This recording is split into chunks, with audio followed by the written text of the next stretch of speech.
Здравствуйте. Здравствуйте, дорогие друзья. Ну что, завтра у нас будет событие на порядок дальников. Сейчас маленько буквально пробежимся по ним. Покажу их в действии, если кто-то вдруг не знает, для новичков. Есть новички вообще сейчас в игре? Такое впечатление вот по чату, что там сплошные твинки только. И все. Ну, событие это я, соответственно, не прошел, даже париться не стал. Получил 2000 гемов свои. У меня тут коты дерутся. Прекрасно. Получил свои 2000 гемов с события в рулетке. Ну, и было очень замечательно. Все, больше я тут играть уже не буду, поэтому откроем тыщенку или что там, или 4 по 250. Что у нас там выгоднее получается. Так. Здесь 150. Ну, давайте вот 4 откроем. Нет, изюмчика не упала. Ну и ладно. Здесь я тоже, соответственно, в рейтинге там какое 12-13 место. Ну, 14 даже. Ну, реально, руны вообще не падали. То есть, просто беда с рунами. Даже в этом, в бонусном сундуке упала самая минималка. Там, по-моему, 6 или 8 тысяч рун. Короче, полная фуфлыга. Ну и, конечно, по количеству карточек я вообще молчу. Но это полное дерьмо просто. Не помню даже. По-моему, мне даже 420 не падало. Или один раз упало, или вообще не падало. Все остальное было вот здесь. И 1 или 2 раза было вот здесь. Полный капец, короче. И не понимаю этой дичи. И если уж вы... Ну, это опять же... По моему мнению, было бы так более честно. Да, руны и изумруды мы не трогаем, а в остальном делайте прогрессивную шкалу. Ну, хоть какой-то эффект будет. Там по 10 карточек прибавляйте за каждую прокрутку. Ну, сделает 10 человек прокруток, ну, 100 карточек прибавится. Это и то будет приятнее, чем вот получать постоянно по 210. Какой там процент? Ну, здесь нет процента на выпадение в определенных квадратах. Да, 74% леги, я не спорю. 3% шанс изумрудов, я в него попал, получил там 2000, я дико доволен, мне хватает на пета, и все как бы здорово. Но вот 74 здорово, но, ну, честно, тогда укажите, что там, блин, 70, допустим, 2, это приходится вот на это поле, а там 1,5 приходится на это и 0,5 на 2 остальных. Ну, как-то я не знаю, короче. Просто это уже тенденция, что я вот это кручу, мне даже уже и заранее не интересно, потому что я знаю, что ни хрена здесь не упадет. 210, 210, 210, потом случайно там 280, 210, 210, 210. Да, конечно, кто-то попадает в эти 0,5% и получает там раз за событие 840 карточек. Много это или мало? Да, на моем этапе развития, например, это вообще ничто. Вот эти 840 карточек, это вообще ничто, просто ничто. Ну, блин, ну даже для примера просто, ё-моё, что такое 840 карточек? Кто у меня там? Ну, вот даже того же самого Линшау взять. Вот он у меня пробужден на 21 уровне, и мне уже, чтобы перевести, нужно 2900, 2900. Мне падает, допустим, 840 события. Буду я этому радоваться? Да, конечно, нет. У меня вообще никаких эмоций не будет, вообще пофигу просто. Его, ну и как бы если уж так дальше идти сразу по логике вещей, то вот где там. Вот Юстия. Вы прекрасно видите результат. Юстия, Фрост и кто там, и Аполлон, да? Ну вот, по 2000. Блин, это дичь просто, вообще полная дичь. Ну, притом у меня сколько-то этих карточек еще было. Да даже если с нуля брать, я получил в общей сложности в районе, ну, наверное, 5000 где-то вот так вот карточек с события. Ну, если бы я прошел события, да, было бы больше как бы. Но даже учитывая это, просто вот обычную рулетку постоянно получать по 210. Не знаю, вообще не камильфо на самом деле. Ладно. А у нас предстоит событие, соответственно, на порядка дальника. Давайте я вот их сниму, чтобы здесь все были. Ну и поехали. Опять же, без воды просто пробегаемся по герою. Никаких там духовных связей показывать не буду. Это бессмысленно. Здесь это нафиг не надо. Ну вот пойдем с самого, грубо говоря, слабого. У меня. Мисс Лапен при появлении врага в линии дает ей минус, соответственно, атаку. Это увеличивается все так же, как и здоровье. При атаке замораживает врагов в линии. И в конце хода дает здоровье союзному генералу за каждого врага в линии. вообще ее не вижу. 1 или 2 раза мне попадалось за последние, наверное, игр 200. Где-то вот так вот. Не играется. Но учитывайте вот что. Ребят, кто пришел, вот там новенький, допустим, еще кто-то. То, что она не играется, я говорю, это не значит, что вы ее не будете играть. И, блин, повторяю из раза в раз. Меня нет смысла как бы критиковать за то, что я говорю, что кто-то играется, а кто-то не играется. Потому что все равно выбор каждого героя в свою пачку – это ваше личное дело. Я, например, раньше, одно время не представлял своей игры там, без того же самого Кабаса. Мне было очень комфортно с ним играть. Да, я поступил со своим комфортом. Я, вот, допустим, там прокачал немножко босса, я взял и поменял. Потом взял и добавил там Мертвого Лорда, тоже немножечко его подкачав там туда-сюда. И как бы пачка полностью практически поменялась, мне стало комфортно опять играть. Просто надо привыкнуть, просто надо понять, что вам надо, например. И от этого уже толкайтесь. Но я говорю как есть. Вот Зайка, Мисс Лапен, она сейчас практически ее в первой лиге не видно. Госта появляется чаще. Не так, чтобы там, там каждый там, 5-й бой или даже каждый 10-й, но она играется гораздо, конечно, чаще, чем Мисс Лапен. Атакован союзный генерал наносит урон случайному врагу. Враг атакован, включая генерала, наносит урон вражескому генералу и имеет небольшое пробивание. Вот так вот. Тоже она у меня на каком-то... На 21-м ее надо будить. Пока что слабенькая. Но она играется уже почаще. На нее уже можно кинуть взгляд. Афина, это, наверное, сестра даже Мисс Лапен, потому что она ни хрена тоже не играется. Видел я ее, по-моему, тоже 1 раз за там хреновую тучу боев. И, конечно же, она была очень хорошо прокачана. Конечно же, она там разносила все на свете, но... Извините, любой герой, прокачанный до макса, будет разносить все на свете. При убийстве призывает лучниц вокруг себя, при смерти союзника получает атаку и в конце хода дает атаку союзникам за каждого союзника с щитом судьбы, включая себя. Отлично она играет, конечно же, с Легионом. Она чисто порядочный герой. Не знаю, не вижу ее. Фрост очень тоже сильно завязана, конечно же, на порядок. Но 1 на 1 на столе может также сотворить какое-то чудо. Плюс она также еще и подхиливает. То есть встречаю ее, берут. В том числе потому, что очень много играет Ахарин. То есть это возможность, скажем так, избавиться от Ахарина. Хотя есть и более там, скажем так, лучшие возможности.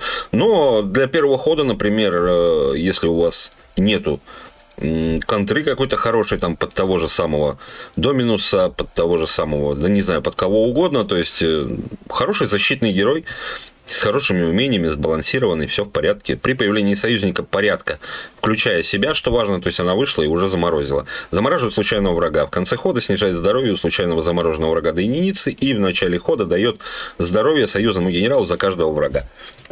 Но, как повторяю, она сильно завязана на порядок, если вы прям хотите все морозить, плюс туда можно там докинуть того же самого там Виксона, будет очень сильно смотреться, можно докинуть ту же самую Ундину с ней, тоже будет сильно смотреться, но тогда вам реально нужен как бы именно порядок туда.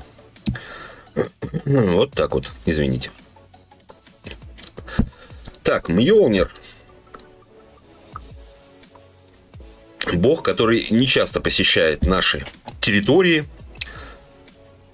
скажем так, забытый бог. При появлении героя, кроме порядка, наносит ей урон за каждого героя. При атаке наносит урон.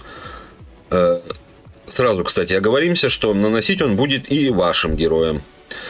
Тут не указано, что... могли бы, честно говоря, написать, что всем при появлении любого героя, кроме порядка, так было бы, наверное, понятнее. А так вот при появлении героя немножко смазано как-то получается. То есть, но он и своих лупит тоже от души. Так же, как и противников. При атаке наносит урон случайному врагу рядом с атакованным, срабатывает дважды. И при смерти дает уклонение союзникам дальнего боя, кроме героев с полетом. Как вариант, конечно, если у вас уже стоит там пара дальников, и вы хотите их как-то прикрыть, можно поставить как бы Мьёлнира первым, его там, если я имею в виду, там Ахарин стоит напротив, он убивает там Мьёлнира, Мьёлнир дает уклонение всем союзникам дальнего боя, и они там разбирают весь стол. Как вариант, как вариант. Но вообще его не видно и не слышно. Я говорю, забытый бог. Хотя герой сам по себе мне нравится. Такой забавненький. Райден. Так, переходим к Юсти. Тоже отличный, опять же, герой. Недавно ее чуть-чуть усилили. Но все равно не видать и не слыхать ее. Я уже рассказывал о ней в видео подготовки к событию. Да, герой отличный. Да, ничего не могу сказать плохого о ней. Но после того, как ее тогда, вот еще давным-давно поменяли немножечко, что она перестала давать уклонение, как только герой выходил. Вот первый же герой выходил, допустим, готовый ее атаковать, и она ему сразу давала, то есть промах. Теперь не так. Теперь первый герой выходит, соответственно, Юсти получит по мордасам. И как бы ее стали поменьше использовать, но все равно периодически встречается, крайне редко. И, конечно, ей желательно здоровье поболее, то есть подкачать ее, потому что она тут дает у нас атаку за свое здоровье, как бы вот 55%, то есть там, ну, грубо говоря, там 110 она атаки даст всем в своем ряду. Вот, то есть при появлении врага накладывает промах на другого случайного врага на один ход, перед атакой дает атаку союзника в ряду, равную своего здоровья, и в конце хода получает здоровье за каждого союзника порядка. Вот такие дела. Слой Санта тоже практически не играет. Отличная контра, но это такая точечная контра, не знаю. Как бы да, он будет давать союзникам порядка здоровья, но это нужно пачку порядка. Порядком сейчас чистым играют не так много, потому что легион как бы был там видоизменен и прочее, и прочее. Хотя все равно играют, конечно, и если у вас сильный порядок, то ну, играйте на нем, как бы никто ж не накажет. При атаке превращает врага в подарок 0,7. Союзный генерал атакован, дает здоровье союзникам порядка и имеет блок. Ну, не знаю, не вижу, не слышу и сам не использую. Ну, у нас тут топ вылез, топ из топов, это Афродита. Играла, играет, и пока ее не изменит, а я не думаю, что ее изменит, будет играть. Отличный герой, реально, это один из топов порядка по стрелкам. В конце хода наносит вражескому генералу урон, равный 100% здоровья случайного союзника в линии. Учитывайте, что это может быть как Кустик 3 здоровья, так и тот же Артур там с 1000 здоровья. В начале хода исцеляет союзников в линии, включая себя, и в конце хода призывает 2 пентаграммы, 120, ну, в моем случае, на союзные клетки. Учитывайте, что пентаграммы это не руны, и, соответственно, если вы их поставили, и вы используете Харона, вы этим уменьшаете площадь его полезного использования. Не забывайте об этом. Топ за свои деньги. Аполлон тоже сейчас играет. И на самом деле неплохо играет. С той же самой Блэр замечательно играет. Ну, до нее мы доберемся.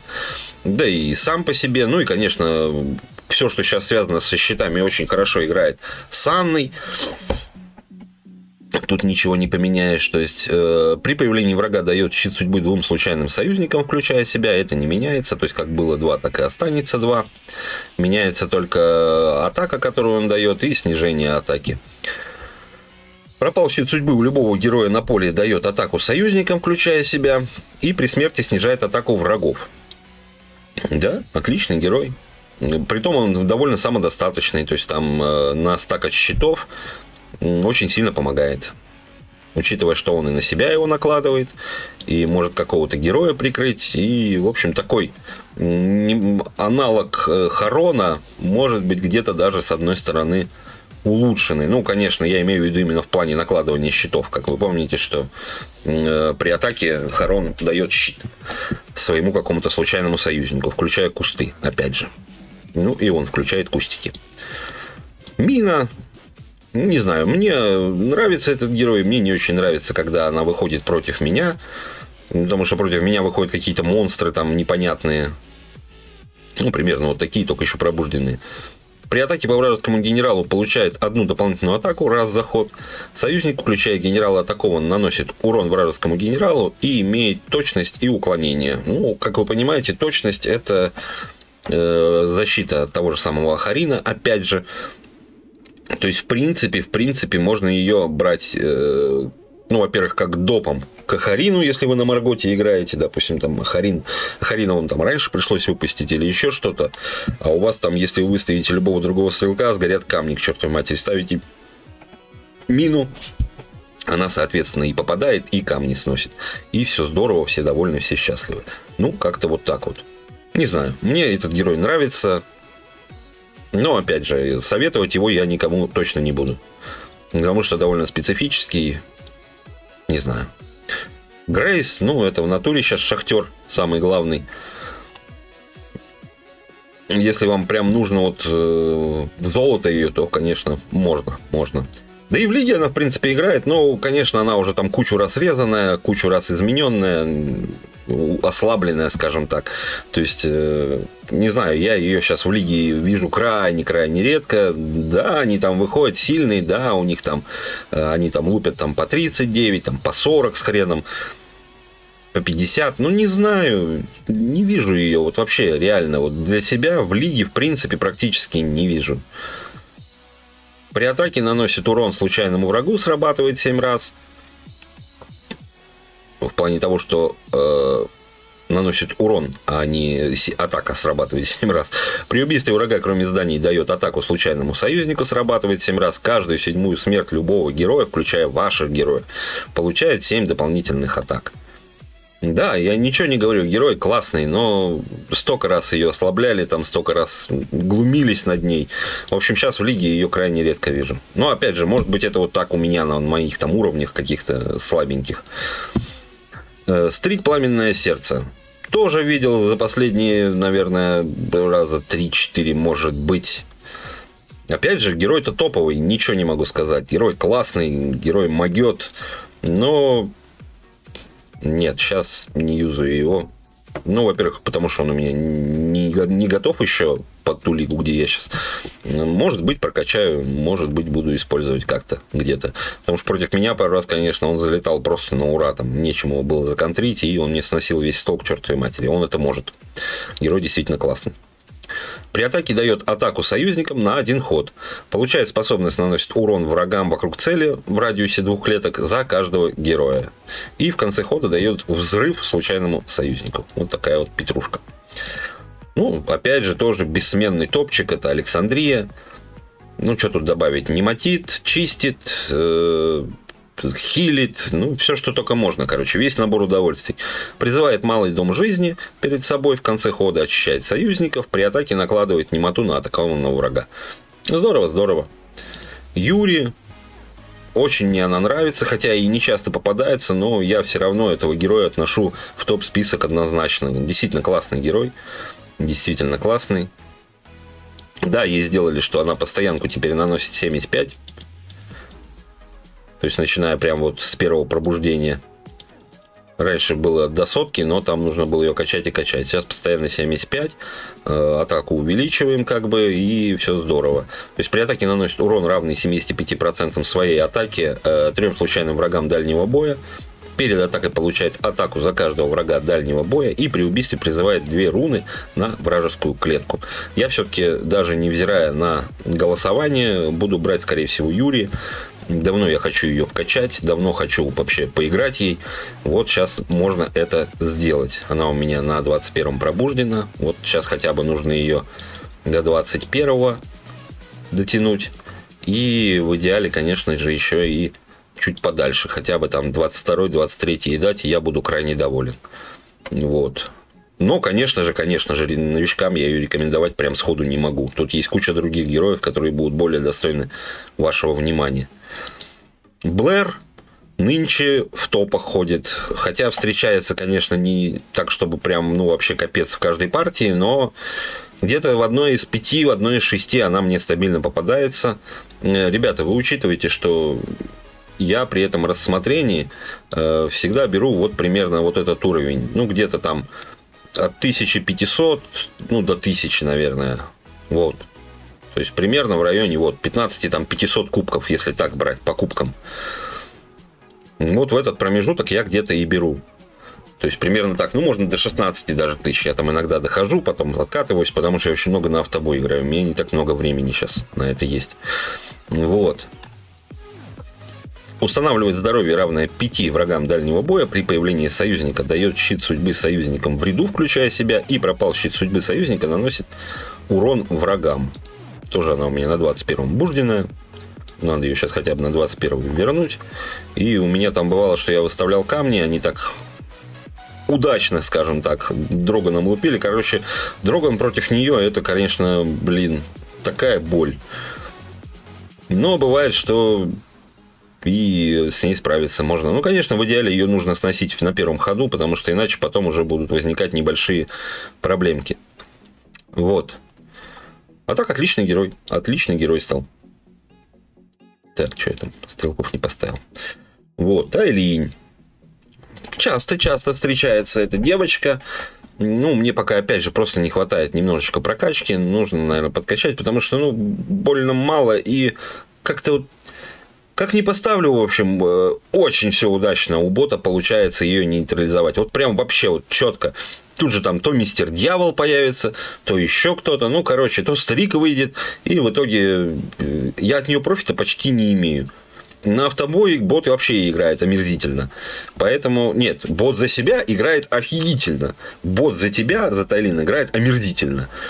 Поэтому мне как бы ее в пачку ставить вообще сейчас резона нет. Ну, если только чисто я весь день на автобое играю, тогда да, я могу поставить ее в пачку. Ой, точнее, вручную, если играю, тогда я могу поставить в пачку. Но это сейчас не так часто, и поэтому я ее практически не юзаю. Но это не отрицает того, что герой отличный, и партия она может вытянуть, в принципе, там любые при удачном, опять же, раскладе. То есть может очень многое. Призывает 4 дракончика Мушу, центральный ряд. Атакован враг наносит урон его и ее соседним врагам. В конце хода получает атаку за каждого союзного Мушу. Девочка могет. Так, ну у нас остались 2 засранца. Это Эостро Сияние Зари и Ахарин. Давайте за Эостру поболтаем. За которую меня там как только не называли. Мне на это чихать абсолютно. Друже, я тебе говорю, бумагу марать можно абсолютно сколько угодно, от этого лезвие особо не затупится.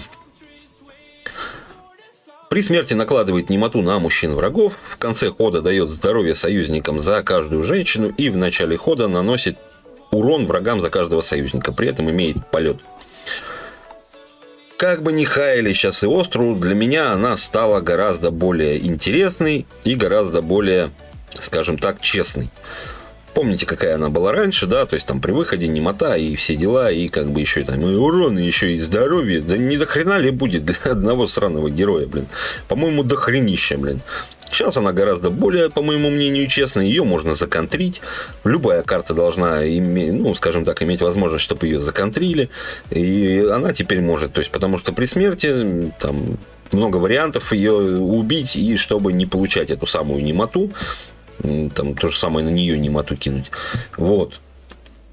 Я буду стоять до упора на своей точке зрения, абсолютно начхать мне на все выпады и прочее, там, мудак, ну, да насрать вообще. Реально играет сейчас девочка, это играет, и нередко я ее встречаю, во многих очень пачках она попадается. Опять же, да, не в каждой там первый и даже второй, но раз в 5 игр точно ее по-любому встретишь, эту засранку, притом частенько еще и гораздо более сильную, чем у меня. Она у меня, ну, до 26-го надо ее гнать. Ну, в основном, конечно, встречаются вот на 66, примерно такие, то есть, ну, только здоровьишко чуть побольше. Ну, вот такие вот дела. Не знаю, мне этот герой нравится, по мне этот герой сейчас стал действительно честным.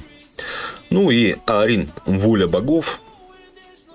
Помните, фильм такой был, кто смотрел про матрешки, там эти «Злая воля богов», забавный. Вот он чем-то напоминает там одного из героев главных.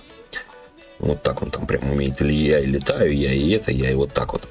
Перед атакой врага наносит фантомную атаку ей. В начале хода крадет атаку у раненых врагов. И при смерти дает минус атаку всем врагам на 1 ход. При этом имеет уклонение. Да, что тут говорить, блин, постоянно встречается. Если человек играет на Марготе, то это 90%, что у него будет Аарин. Потому что в него другой Аарин не попадет, а он может попасть куда надо и снести камни. Но это не значит, опять же, что нужно прям зацикливаться на этом Аарине. Можно играть спокойно и без него. Прям хуже от этого, ну, как бы, да, может, где-то процентик побед и снизится, но можно играть вполне без него и расправляться и с чужими, и спокойно играть. То есть, делать такое. Вот. Я Арина брать не буду, мне пока вполне вот такого достаточно. Я говорю, я возьму Юри. Мне вот хочется реально Юри подкачать, поиграть ей, посмотреть вообще, что из этого получится.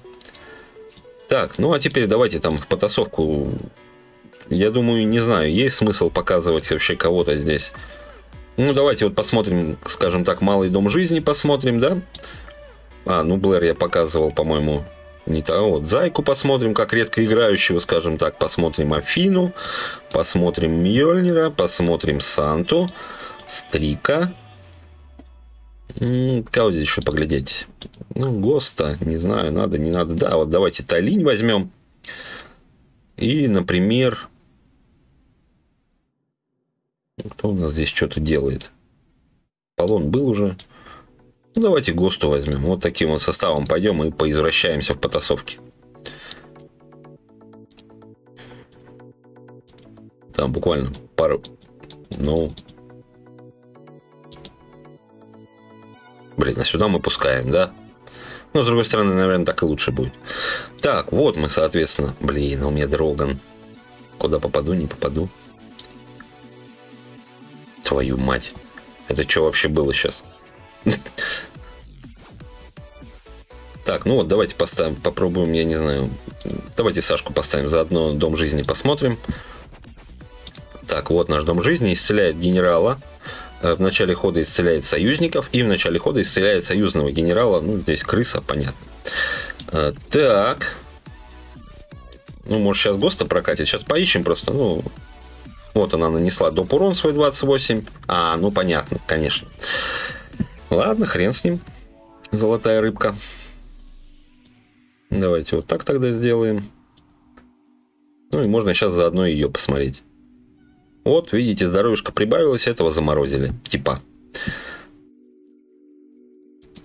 Ну, это умерла. О!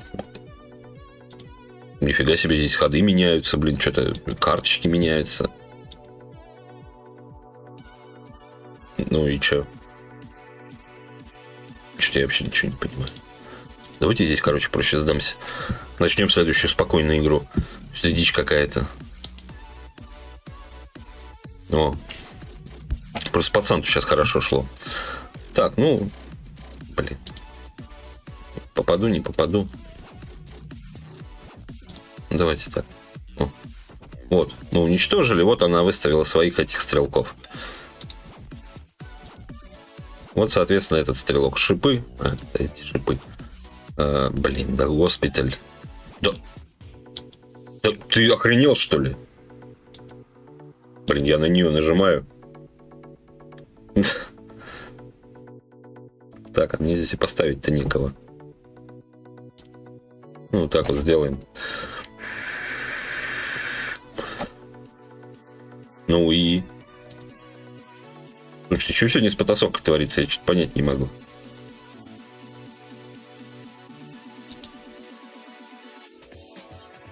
То есть без меня ты не мог справиться, что ли?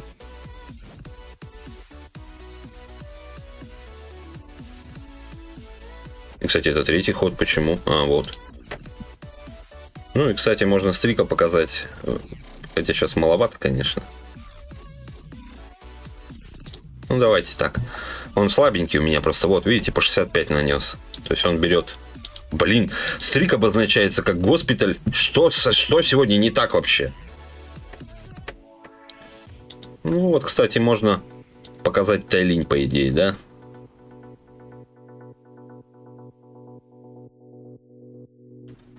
Вот как она чистит весь стол. Ну вот. Вот, кстати, как раз. Сейчас Санту... Да только что Санта был. Не, он реально угорает, что ли. Ну, сейчас он камни поставит, это понятно. Угу. И Сашку.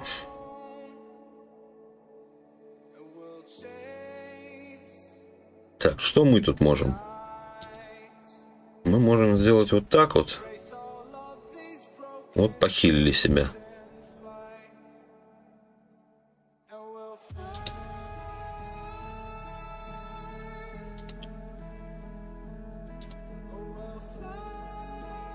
Вот 2 раза по 36 он нанес.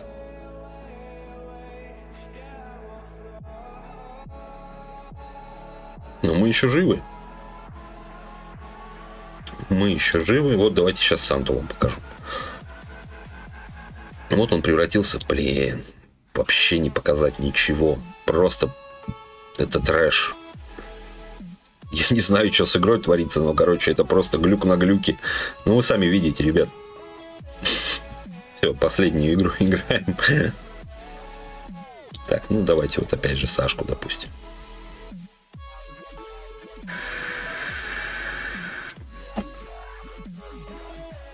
Прекрасно.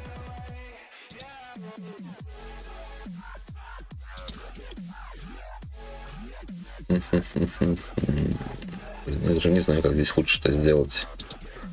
Можно, конечно, от этих избавиться.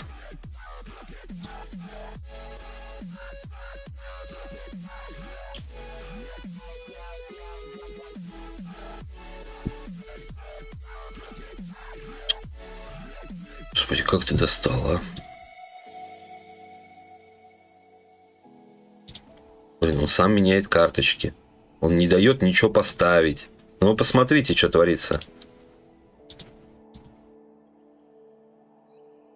Это как вообще? Это что вообще? Что тут сегодня творится? Объясните мне. Что тут сегодня творится? 165 у меня нету ни одного героя, который был бы сильнее.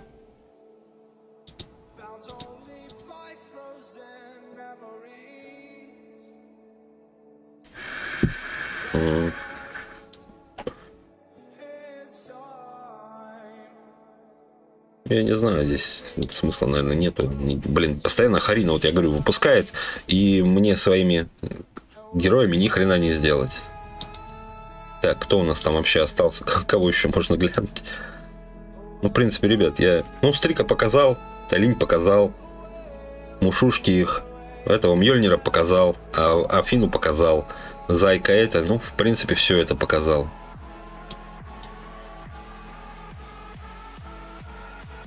Давайте сейчас остальных возьмем. Посмотрим, попробуем. Так, этих мы убираем, соответственно. Этих, хотя этих-то смысл брать. Они и так в событии были. Давайте вот еще и остров возьмем. Вот так вот.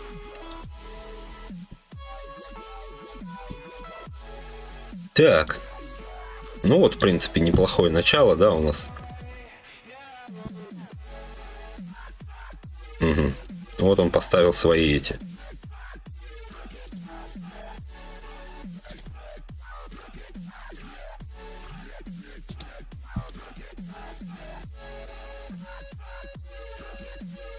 Сейчас баблы должны на них упасть. Сейчас кладем на них немоту.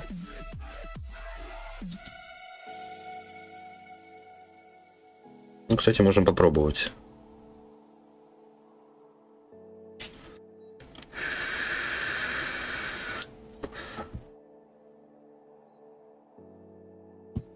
Хоп, немота на них легла.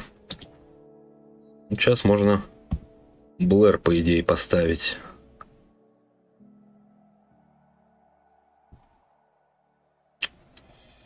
Нормально. 604. Да, все. Мы побеждаем. Ну, вот так вот играется с Блэрами. С Блэр, с этим. Вот Аполлон сейчас, в принципе, всю игру и вытащил.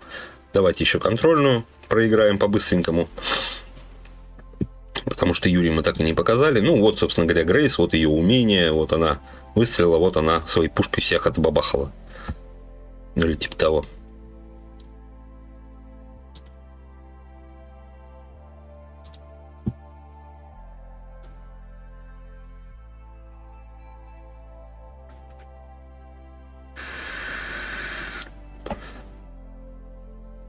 Нормально. Давайте вот Юстю поставим.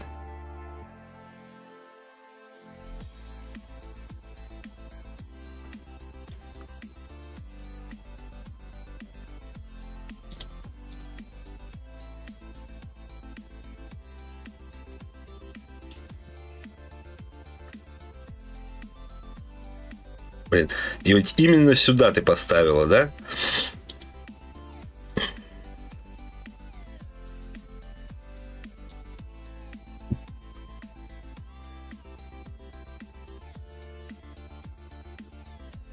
Сейчас, по идее, первый выстрел его убивает. Нет. Вы посмотрите, что делает. Вы посмотрите, что делает. Не, ну мы его так добьем, конечно, но было забавно. Ну все, вот, в принципе. Так, Юрий так и не показал, да? Стрелков нету, давайте все, давайте крайнюю, блин. Мне даже самому понравилось этим дерьмом играть. Капец. Это жуть вообще. Ой, как хорошо. Ой, как хорошо. Вот, кстати, можно сейчас ее показать. Как раз Ахарин ее убивает. Блин, и она умерла. Как это неприятно.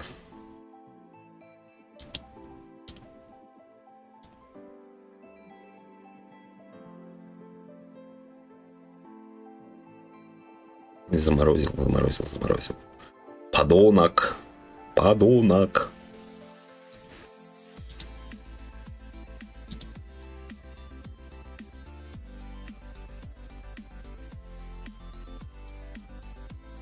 Он промахнулся. Здесь попал. Блин. Ну, в принципе, что хотел, действительно показал. Ну, Юрий просто выставил бы там еще эти две руны. Ну, сдохла она, да, от этого говнюка. Так, Афродиту еще... Блин, ну давайте еще игру. Афродиту еще надо показать, эту засранку, блин. Так, начнем с Блэр.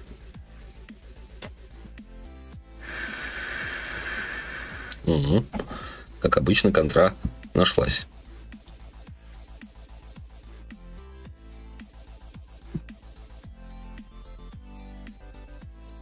Эй, ну так нечестно.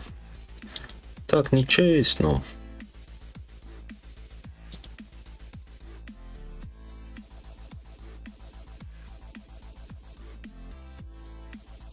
Давай нам немоту.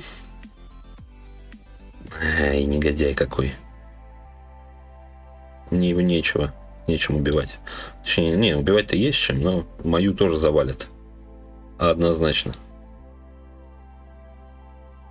Вот у нее точность, вот она пробивает.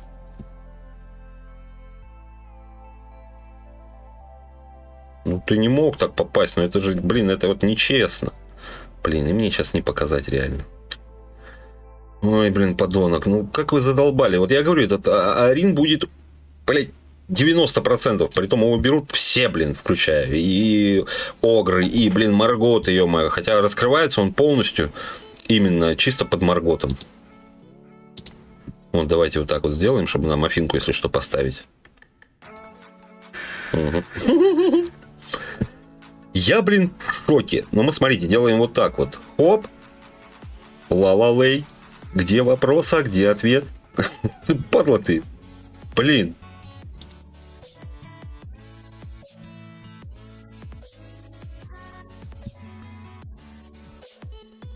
Да Риор, твою медь. Ну почему?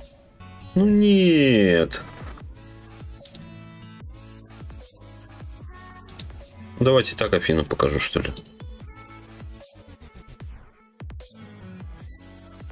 Вот она дала свои 2 пентаграммы. Ну, блин, разметелил, конечно.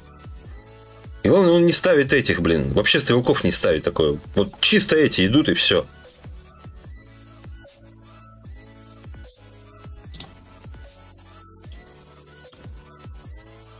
Ну и камни, конечно же. Ну, по 84 она туда лупанула. Так, а мне здесь уже сейчас не хватит, да? По-моему, не хватит. Да, не хватит. Нет, хватило. Вот, собственно говоря, вот эти 2 руны. Исчезающая руна. Это вот пентаграммы, это вот руны. То есть вот так это выглядит.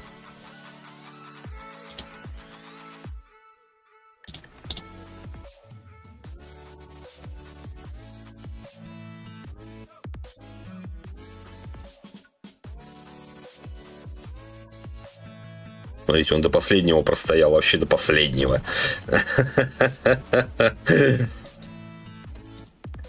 Попадем, не попадем? Не попали. Ну ладно. Ну вот, в принципе, вот, всех показал, кого хотел. Вот такие, ребят, дела, да, даже 2 партии выиграли, я в шоке вообще. Короче, событие будет действительно интересное, и как подойти к этому выбору, дело такое очень тоже ответственное, потому что, ну, можно нехило усилиться на этом событии. Да, конечно, с одной стороны, мне бы стоило как бы брать Харина. Возможно, даже получилось бы его там, ну, при удачном раскладе догнать до того же самого там 26 уровня. Да, увеличится вот это и вот это, но по большому счету мне от него, ну вот в данный прям период времени вообще нафиг ничего не надо, кроме того, что он дает свою фантомную атаку. Все. Вот только из-за этого я его и юзаю. То, что я ему давал, вот, ну, там, догонял до 22-го, ну, там, 23-й, допустим, дам уровень. Все чисто ради того, чтобы он чуть подольше стоял, если что, там, в каких-то ситуациях, да, чуть побольше было здоровья. Потому что, когда я играю именно на Марготе с ним, я его держу до последнего. То есть, я его не выставляю, пока не выставлены камни Маргота. Такие пироги. Кого посоветовать новичкам, тоже, на самом деле, сложно. Тут действительно, кого я не... Давайте проще скажем, кого я не советую вообще брать новичкам. Это, конечно же, Мисс Лапен. Это, конечно же, Мьёлнир. Это, конечно, Афина. Скорее всего, это Санта. Санта. Ну и, наверное, Госта даже. Госта. В принципе, всех остальных вы можете смело выбирать, и вы ничуть не прогадаете. По большому счету. То есть, ну, включая и этих 2 героев. То есть, вы ничуть не прогадаете. Все это играбельные герои, все это отличные герои. Просто смотрите, ну, на ваш стиль игры, что вам нравится, к чему вы стремитесь. Вот от этого и отталкивайтесь. Потому что себя отлично могут проявить и Тайлинь. Ну, она у меня себя плохо проявляет, потому что у меня руки кривые, а не потому что, как только я ставлю Тайлинь, выходит Доминус или Мистер Дьявол. Та же самая Грейс поможет вам в шахте. В лиге, ну да, ее очень мало сейчас. Да, наверное, кстати, Мину я тоже все-таки не советую. Да, мне этот герой нравится, но его качать и качать, чтобы он что-то из себя начал представлять. Вот, наверное, еще в этот список войдет Мина, кого я могу, ну, не рекомендовать. Все остальные, Афина, Юстия, там, Фрост, Аполлон, Стрик, Блэр, ну, Александрия, конечно же, Эостра, Арин, там, Юрий и Тайлинь я могу смело рекомендовать и не буду ни в чем чувствовать себя виноватым, если вы возьмете по моей наводке этих героев. Вот такие пироги. Ну, я, соответственно, уезжаю, стрима не будет. Желаю всем удачи в этом событии, побольше карточек желанного героя. Ну, а на этом будем закругляться. Кто не подписан, подпишитесь, заходите в телегу, заходите во ВКонтакте. Все там данные есть. Буду рад вас видеть везде. Все, друзья, пока-пока. На этом точно все. Удачи.